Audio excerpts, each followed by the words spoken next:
Guys, nandito ako ngayon sa dati namin tinitirahan. Ang dami na ng damo oh.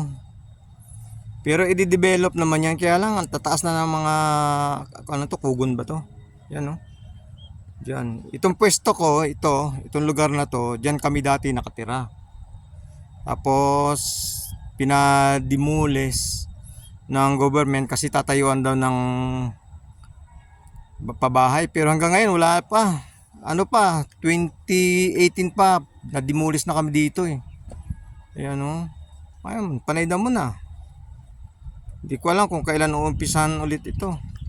Pero ang ano niya, nagawa na yung mga kalsada. Kaso naanuhan na naman ng mga damo. Oh. Tapos yung mga islands. Tapos yung kanal. Pinagnanakaw yung ano oh. Yung mga takip. Tapos kinukuha yung bakal. Ewan ko sa mga tao na yan. Walang magawang maganda. Yan. Kaya alam ko dito kami nakatira dito. Itong ano na to, yung lugar na yan, bahay yan nila Undo. Yan. Dito. Pero dito kami nakapwesto eh. Itong lugar na to.